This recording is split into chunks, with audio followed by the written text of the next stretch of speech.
Esta é a história da beata Florida Cevoli, que teve suas virtudes heróicas reconhecidas pelo Papa São Pio X.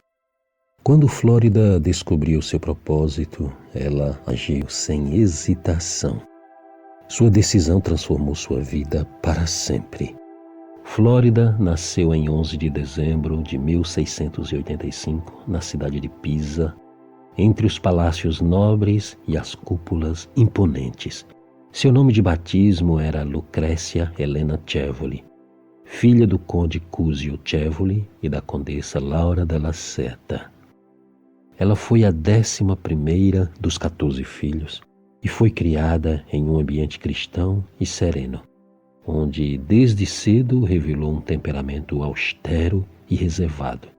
Nos primeiros anos de sua infância, seu comportamento já deixava muito claro um forte anseio espiritual. Nesse seu tempo de criança, ela sofreu muito com o sobrepeso e muitas pessoas temiam pela sua saúde. Seus pais, por exemplo, chegaram a pensar que a menina não conseguiria andar. Quando ela estava com 5 anos, aconteceu algo que foi considerado pelas pessoas como um grande milagre. Acontece que a menina queria assistir uma pregação litúrgica que aconteceria muito distante de sua casa e ninguém se mostrou muito interessado em carregá-la devido ao seu peso. Então, a pequena Lucrécia se ofereceu à Virgem Maria e foi caminhando a pé sozinha.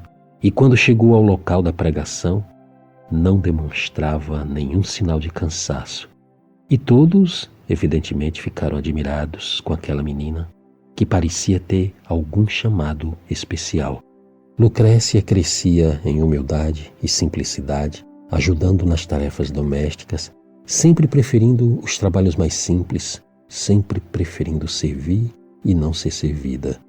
Ela tinha grande admiração pelo seu irmão, Domênico. Este era um jovem de estilo de vida ascética e que gostava de pintar. Esse pintor eremita, por assim dizer, foi uma grande influência para Lucrécia. Quando ela completou 13 anos, foi enviada para continuar seus estudos em um mosteiro famoso daquela região. Ela destacou-se por sua profunda piedade, simplicidade e espírito de mortificação.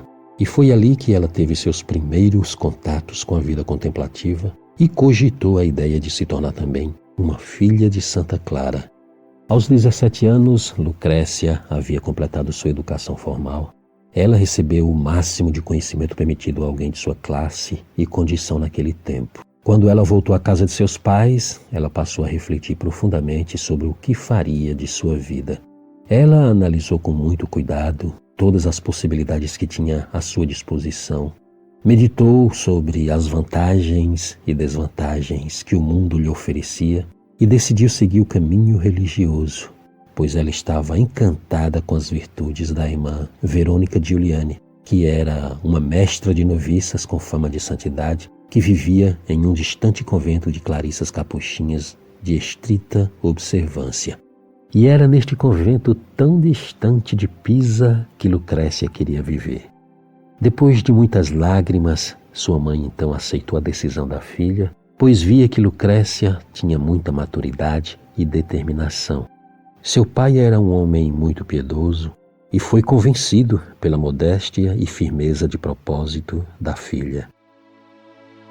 No dia 7 de junho de 1703, festa de Corpus Christi, Lucrécia foi admitida no convento e adotou o nome de Flórida, Irmã Flórida, em homenagem a São Flórido, o santo padroeiro da cidade. Flórida foi orientada pela irmã Verônica Giuliani, e a irmã Verônica, no início, resistiu muito à presença de Flórida ali naquele convento, pois a irmã Verônica pensava que uma jovem tão delicada não resistiria ao estilo de vida um tanto quanto rústico que se vivia ali no convento. Mas a irmã Verônica mudou de opinião rapidamente ao observar as virtudes daquela moça e principalmente depois que ela teve uma visão da Virgem Maria e do próprio Cristo, que lhe revelou que aquela jovem noviça era muito especial para eles.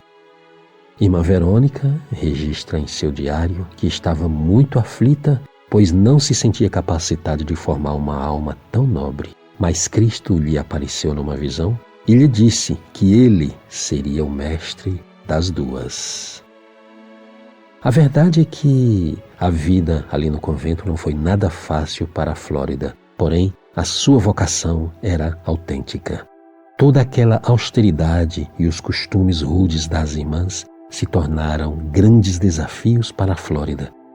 Mas ela encontrou santificação no sofrimento e na obediência. Ou seja, ela nunca revelou a ninguém aquilo que lhe fazia mal. E ela destacou-se no servir e amar a todas as irmãs, sem distinção. Ela estava determinada a seguir o caminho da cruz com amor e obediência. Ela possuía o dom de servir e, ignorando toda aquela sua nobreza, Flórida tornou-se ativa e diligente em todas as tarefas do mosteiro, seja como porteira, cozinheira, mestra de noviças e depois abadesa.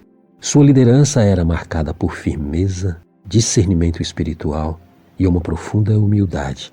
Ela tinha enorme devoção a Cristo crucificado, à Virgem Dolorosa e principalmente à Eucaristia. Santa Verônica viu em Flórida uma alma humilde e contemplativa que em tudo queria se conformar ao Jesus crucificado. Por isso Verônica tratou de ensinar a essa alma a subir cada vez mais os degraus da santidade. Não demorou muito e a jovem noviça se tornaria a melhor discípula e confidente de Santa Verônica. No ano de 1708, Flórida estava com 23 anos e recebeu a amarga notícia da morte repentina de seus pais. Em abril de 1716, Flórida estava com 31 anos, quando foi eleita vigária e, nesse mesmo ano, Irmã Verônica foi eleita para o cargo de abadesa. Irmã Flórida foi agraciada com os estigmas e, a exemplo de Santa Verônica e Padre Pio, ela também percebeu que havia recebido as 5 chagas de Cristo, que são a coroa de espinhos, as feridas nos pés e nas mãos. Então, humildemente, ela pediu ao Senhor para que estes sinais ficassem invisíveis. Assim ela não precisaria chamar a atenção do público. E Jesus atendeu ao seu pedido e Irmã Flórida viveu suas dores em silêncio e discrição, sempre cumprindo com responsabilidade todas as tarefas no convento. A Irmã Verônica Giuliani faleceu no dia 9 de julho de 1727 e poucos dias depois, Irmã Flórida foi eleita abadesa, aos 42 anos.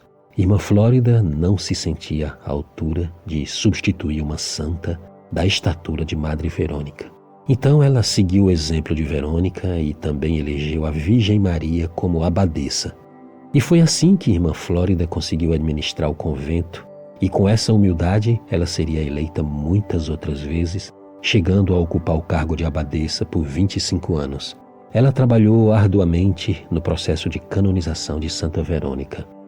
Madre Flórida tinha uma característica bastante peculiar na administração do convento. Ela aprendeu com Santa Verônica que era possível sempre elevar o nível de amor e santidade. Flórida contava com o apoio e o fervor das outras irmãs, ou seja, havia um interesse coletivo pela vida virtuosa, e isso é o que faz toda a diferença em uma comunidade religiosa. Aliás, todos os que vivem a vida monástica estão ali não para outra coisa, mas simplesmente para serem santos. E quando a intenção é realmente esta, os frutos espirituais são evidentes. Lembremos, por exemplo, da Abadia de Elfta, que é uma série de 4 episódios aqui no canal.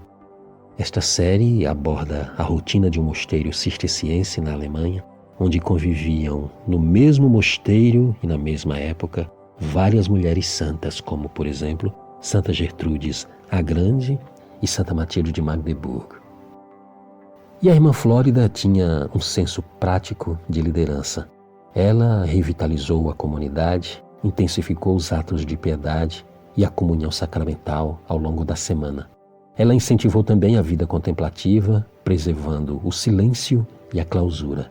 Ela promoveu e deu o exemplo de uma vida de pobreza e austeridade, ao mesmo tempo em que mantinha um ambiente de fraternidade cristã entre as irmãs.